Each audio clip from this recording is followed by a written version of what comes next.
Is there a way of unlocking your body's physical constraints? Just how dangerous is it to take a bite from another human being? And what drugs did Jack Hanma take in anticipation of his fight with Raian? Hey guys, and welcome back to the channel. This video is a follow-up to my last one where we looked at the fight between Hanayama and Saw Paing. If you haven't watched that video yet, I'll leave a link down in the video description. And make sure to subscribe to the channel because tomorrow we're going to be looking at the final fight in this latest movie of Baki Hanma versus Omar Takita. And with that being said, if you're ready for this fight, let's begin. 楽しみじゃのめっちゃ始め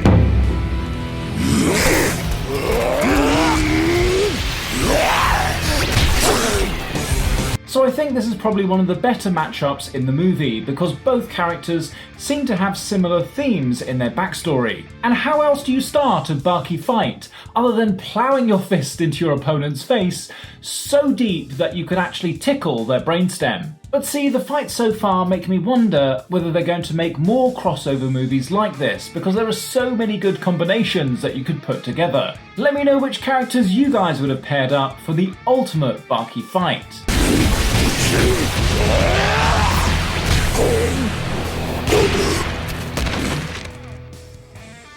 もう終わりかよ。もっと気が上がんだろうが。 Okay, so the first to be taken down is Jack Hanma, taking a blow to the jaw, throwing him into the ringside and looking like he's unconscious. And from what we can see in his character design, it looks like he's had some skin grafting to the lower part of his jaw after his run-in with Pickle in the last Baki season. I'd imagine that he's had quite a bit of reconstructive surgery to both the jawbone and his teeth before he's gotten back into the ring. Let's just see how long those teeth last. こんなもんか。大したことなかったな。所詮は偽物。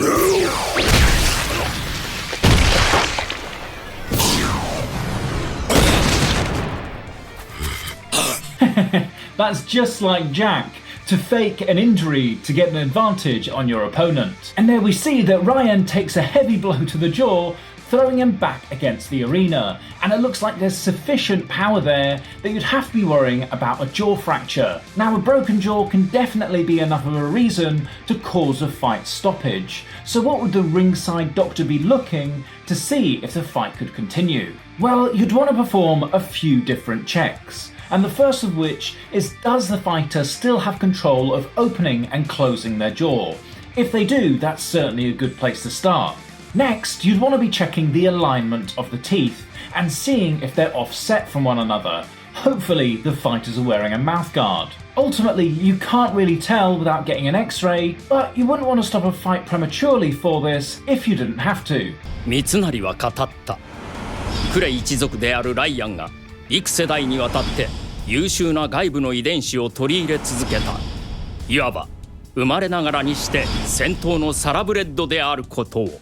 So Raian has been selectively bred to have the desirable characteristics of several different fighters to become the ultimate warrior. And I guess Jack and Baki have been created similarly by Yojiro being very specific about who he mated with. But what's being described here is effectively possible. You can certainly selectively breed people to have a child with specific physical characteristics. However, you can't quite control how they're going to turn out.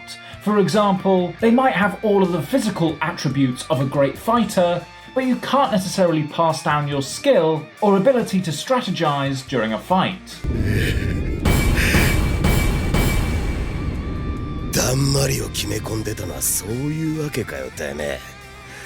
相当食ってるな。だったらどうした？ So it looks like in anticipation of this fight that Jack Hanma has loaded himself up on several different steroids and performance-enhancing drugs.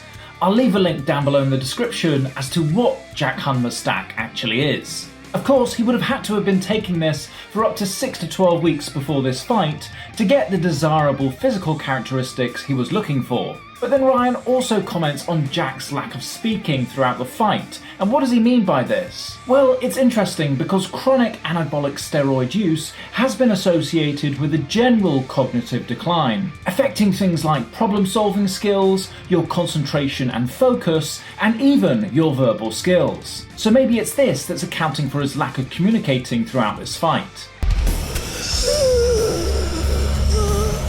外しを使いよったか。脳のリミッターを意図的に外すことで潜在能力を飛躍的に向上させる。 Yes, so the ability of the brain to limit the body so that you don't injure yourself is very true. Because we actually see this mechanism play out when we're sleeping at night and dreaming. Basically, the brain, or more specifically, the pons, which is part of the area located around the brainstem, sends inhibitory signals down the motor fibers in your spinal cord. What this does is it effectively paralyzes your voluntary muscles so that you don't end up acting out your dreams when in bed. So you've got to wonder, is Raian able to reduce the impact of the pons on his body, effectively allowing him to overcome his limitations? Let me know what you think down below. クレ・ライアンの潜在能力解放率は 100%。 一族の中でもごくわずかなものしかたどり着けぬ境地。いい選手を見つけたものじゃ。 Okay, so hearing a bit more about Raian's ability to release his latent ability makes me think this actually sounds a bit more like Baki's demon brain. I think we've seen examples in previous Baki fights where he's effectively been losing and then suddenly his brain lights up. And from then on, the fight takes on a whole new direction in Baki's favour. Nonetheless, it's as I suspected that Raian's release ability has more to do with the function of his brain rather than the acceleration of his heart like it does with Omar. お前を蹂躙するぜ。やってみろよ。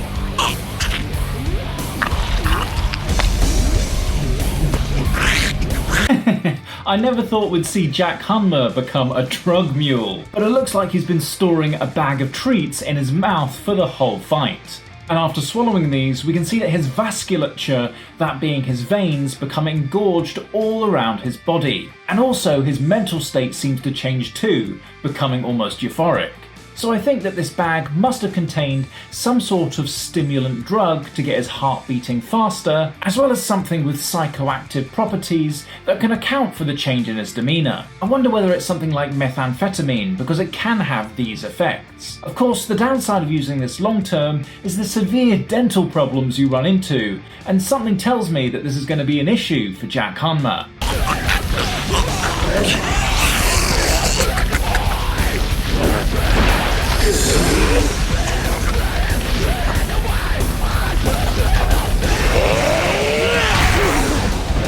So it looks like Raian has Jack in his clutches as he begins to squeeze down on his throat. And obviously the immediate worry is that he's squeezing his airway and whether or not Jack's going to asphyxiate and pass out. And it's interesting if we look at the structure of the trachea, or otherwise known as the windpipe, because it's mainly made up of soft pieces of cartilage that are easily compressible. Now, it's designed to be compressible so that it can actually move whilst you're swallowing, but the obvious weak point in this design is that it's also very easy to choke someone out. And then we see Raian faceplant Jack Hanma into the stadium floor, and of course this is going to damage his already distorted facial anatomy. You know, with the amount of surgeries and visits that Jack has to his doctor, you'd think he'd be able to put out a tab, or at least get some medical health insurance. 慌てるな。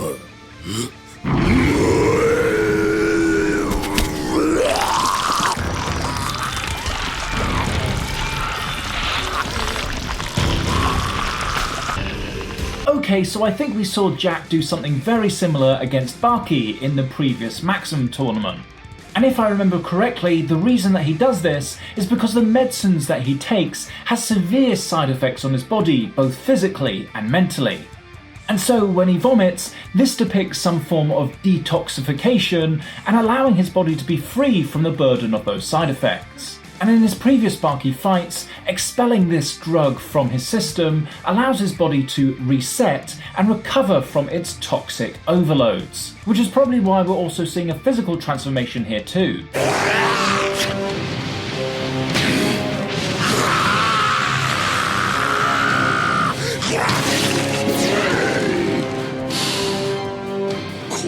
試合じゃねえぜ。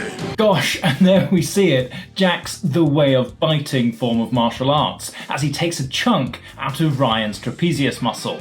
Of course, the immediate threats are blood loss and loss of function in that shoulder, meaning that Raian may not be able to throw any punches with that side. But secondly, to take a bite from a human being is overwhelmingly dangerous.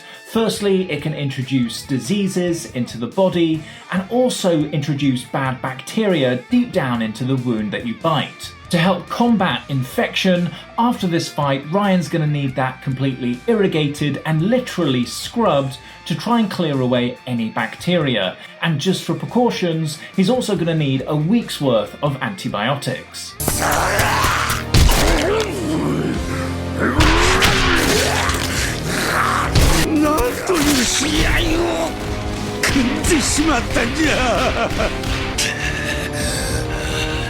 So that's the clever way to do it. Raian goes straight for Jack's best weapon, his jaw, trying to break it or at least remove some of his teeth. But it doesn't look like he's successful. And just look at him standing there with several chunks of muscle removed from various parts of his body. It looks like Jack has turned him into a 3-course meal or a piece of Swiss cheese. And unfortunately, those muscles won't grow back to refill the holes that have been made. He's going to be permanently maimed for the rest of his life. So you can understand why Raian wouldn't want a stoppage at this course of the fight.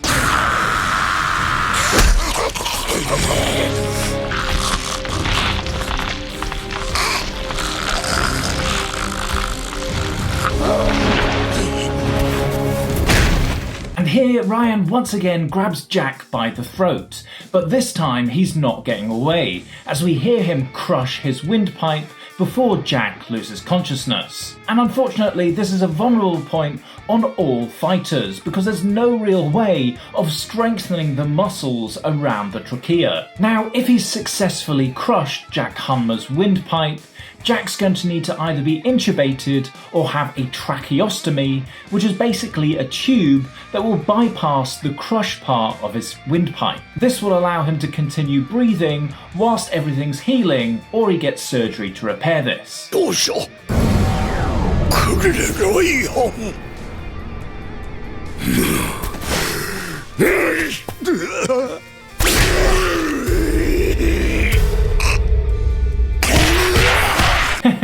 I seem to remember that Jack has a knack for this, being able to fight despite being unconscious. But here at least it looks like he's awake as they begin to wail down on one another, throwing punches in each other's faces. And just to say, I think he's recovered a little quickly from being choked out, but then again he may have been faking once again.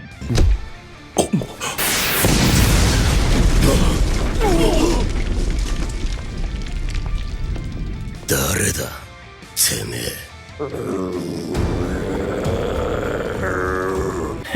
You know, I completely forgot about Pickle, but does he view Jack as some sort of owned toy of his? Is that why he's come into this fight? Nonetheless, seeing a fight between the three of them would certainly be epic.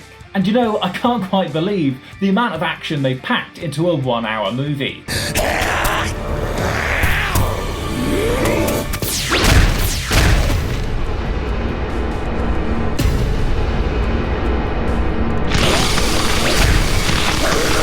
So both Omar and Baki jump in there at the last minute to take out Raian and Pickle, catching them off guard. How cool would it be watching an all-on-all battle with the last man standing rules? But one thing I have to mention is since watching this movie, I kind of prefer the 3D animation that they use for the Kengan Ashura characters in that anime. I don't know if something's lost with transferring them into this form of Baki animation. What are your thoughts? 終わりだよ兄さん。あんたの負けだ。他人が決めた勝敗など問題ではない。いずれ必ず決着をつける。 So ultimately, it looks like Jack has lost that fight, but really anyone could have won it.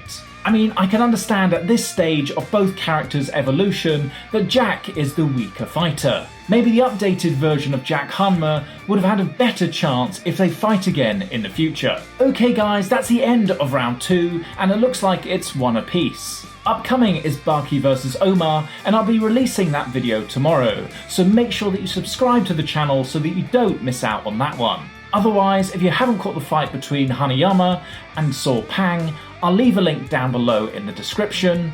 Otherwise, thanks for watching guys, and I'll see you all in the next one. Thanks.